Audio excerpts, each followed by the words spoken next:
বিসমিল্লাহির রহমানির রহিম। আসসালামু আলাইকুম। কেমন আছেন সবাই? তো আমিও আল্লাহর অশেষ মেহেরবানিতে ভালোই আছি। তো আজকে আমি আমার আরেকটি ব্লগ নিয়ে এসেছি আপনাদের মাঝে।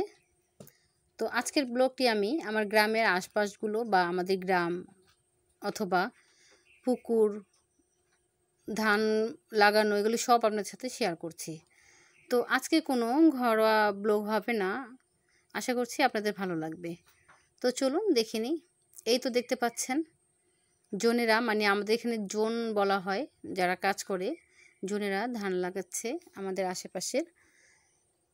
এই তো এই জমিগুলো কিছু আমাদের রয়েছে, কিছু অন্যের লোকেরও রয়েছে, সব কিন্তু আমাদের না।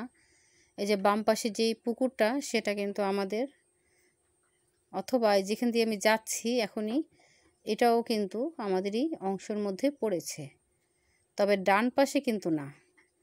তো যাই হোক, এই তো দেখতে পাচ্ছেন যখন নাকি চাষিরা ধান লাগায় বা ধান কাটে সেই সময় দেখতে আমাদের কাছে এত ভালো লাগে, আর খুবই ভালো লাগে। আসলে বাংলাদেশটা খুবই সুন্দর, খুবই মধুর, আর গ্রামে আসলেই প্রকৃত সৌন্দর্যটা অনুভব করা যায়। তো আগে গ্রামে ছিলাম না, আসলে এই বিষয়গুলো বুঝতাম না বা জানতাম না, অনেক কিছুই আমাদের অজানা ছিল। তো আশা করছি একে একে সবই জানা হচ্ছে।